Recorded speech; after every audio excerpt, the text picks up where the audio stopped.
Hey guys, I am Ajay and in this video I am talking about metering mode. Metering mode की बात करने से पहले सबसे पहले बात करते हैं कि कैमरा किस तरीके से वर्क करता है। कैमरा में ऑलवेज जो सन से डायरेक्ट लाइट हमारे फेस के ऊपर आती है और वही लाइट कैमरे के अंदर जाती है। जो हमारे फेस के ऊपर लाइट आ रही है उसको कहते हैं इंडेक्स लाइट और जो हमारे कैमरे के अंदर जा रही है उसको कहते हैं रिफ्लेक्टेड लाइट।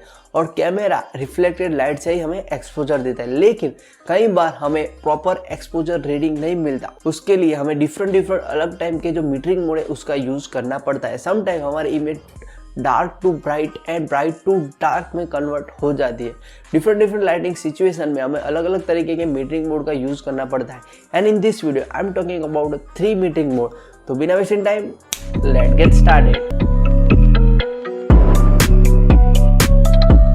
मीटरिंग मोड की बात करने से पहले सबसे पहले बात करते हैं कि एक्सपोजर रीडिंग क्या होता है। इसके पहले का जो वीडियो है मैनुअल मोड में, उसमें हमने बात की थी कि मैनुअल मोड में हम किस तरीके से शूट कर सकते हैं। अगर आपने देखा है तो आई बटन पर क्लिक करके आप इस वीडियो को देख सकते हैं। और उस वीडियो में हमने बात की थी aperture, shutter speed and ISO। इन तीनों का जो हम रीडिंग लेते हैं उसको कहते हैं एक्सपोजर रीडिंग, या फिर हम एक्सपोजर ट्रायंगल भी कह सकते हैं। तो अब बात करते हैं कि मीटरिंग मोड क्या होता है। First metering mode is the evaluative metering mode और matrix metering mode. Canon brand में इलेवेटिव मीटरिक्स मोड है और निकॉन ब्रांड में मैट्रिक्स मीटरिंग मोड है। दोनों सेम वर्क करता है, सिर्फ और सिर्फ ब्रांड के नेम की वजह से दोनों का नेम अलग है। तो सबसे पहले बात करते हैं इस मोड की। तो इस मोड किस तरीके से वर्क करता है। अब जिस भी पर्टिकुलर ऑब्जेक्ट का शूट कर रहे हैं वो पूरी फ्रेम में जो कैमरा सेंसर है वहाँ पर आपको एक एवरेज रीडिंग देता है। अगर आप यहाँ पर देख सकते हो तो यहाँ पर पूरी वॉल है वो वाइट है एंड इन दिस साइड आपको डार्क मिलेगा। और वहाँ पर हमारा जो कैमरा है हमें प्रॉपर एक्सपोजर देता है कि यहाँ पर हमें बहुत ही ज़्यादा बैकग्राउंड है वो ब्राइट ना मिले और यहाँ पर है जो हमें बहुत ही ज़्यादा ब्लैक ना मिले। तो चलिए जानते हैं इस एग्जाम्पल से कि किस तरीके से इलेवेटिव मीटरिंग मोड वर्क करता है। तो कैमरे के अंदर हमने एक फ्रेम डिसाइड किया है फोटो क्लिक करने के लिए। तो इस फोटो में हमने इसको 5 पार्ट में डिवाइड किया। फर्स्ट पार्ट में हमें स्काई दिखाई दे रहा है और वहां पर हमें जो एक्सपोजर रीडिंग है वो डिफरेंट देखने को मिलेगी। और जो फोर्थ पार्ट है वहां पर भी हमें एक्सपोजर रीडिंग है वो हमें डिफरेंट देखने को मिलेगी। तो इलेवेटिव मीटरिंग मोड में क्या होता है कि कैमरा है वो इस मीटरिंग मोड में हमें एक एवरेज रीडिंग देता है ताकि जो स्काई है वो बहुत ही ज़्यादा ब्राइट ना हो और जो डार्क है वो बहुत ही ज़्यादा डार्क हमें ना मिले। तो 90% केस में हमें यहाँ पर इलेवेटिव मोड में एक प्रॉपर एक्सपोजर मिलता है। अगर इवन लाइटिंग सिचुएशन है तो 90% evaluative mode is the best and great result मिलता है। Second metering mode is the center-weighting metering mode. As the name suggests, center is the first priority and all the surrounding area ignore the exposure calculation.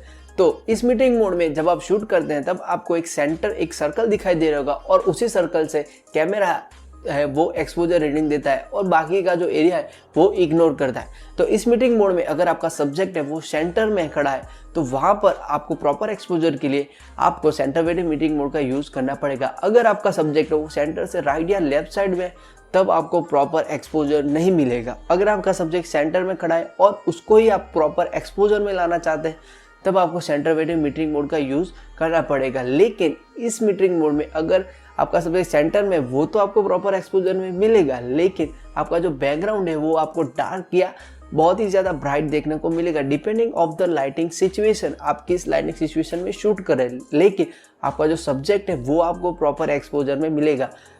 जब भी आपको आपका जो subject है वो आपको प्रॉपर एक्सपोजर में चाहिए तो use the centre weighted metering mode. Third metering mode is the spot metering mode. Again name suggests this metering mode only work the particular spot. इस मीटरिंग मोड जहाँ पर आप फोकस करते हैं वहाँ पर ही आपको कैमरा सेंसर है वो आपको एक्सपोजर रीडिंग देता है। कैनन के जो प्रोफेशनल कैमरा है उसमें ही आपको ये पर्टिकुलर स्पॉट से आपको एक्सपोजर रीडिंग देता है। जो एंट्री लेवल DSLR है वहाँ पर आपको कैनन ब्रांड में आपको सेंटर से ही आपको एक्सपोजर रीडिंग मिलता है, लेकिन निकॉन ब्रांड में आपको कोई भी कैमरा में आपको पर्टिकुलर जहाँ पर आप फोकस करते हैं वहाँ से आपको एक्सपोजर रीडिंग देता है और द सराउंडिंग एरिया से वो आपको इग्नोर करता है और जो आप जहाँ पर आपने फोकस किया है वहाँ पर से ही आपको एक्सपोजर रीडिंग देता है। तो इस मीटरिंग मोड का कहाँ पर यूज़ करें।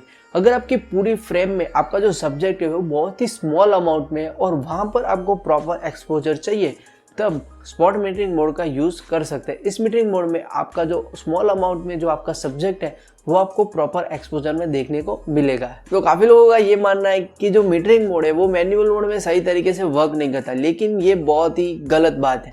अब क्योंकि आप जब शटर प्रायोरिटी और एपर्चर प्रायोरिटी मोड में शूट करते हैं, जब आप एपर्चर प्रायोरिटी मोड में शूट करते हैं तब आप सिर्फ और सिर्फ एपर्चर को चेंज करते हैं।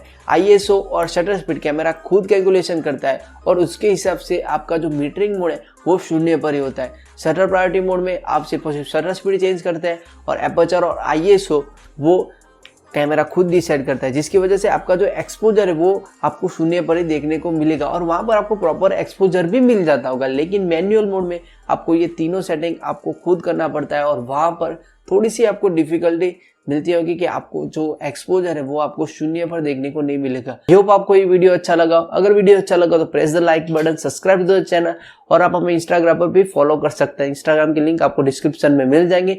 तो मिलते हैं अगले वीडियो में, बाय बाय।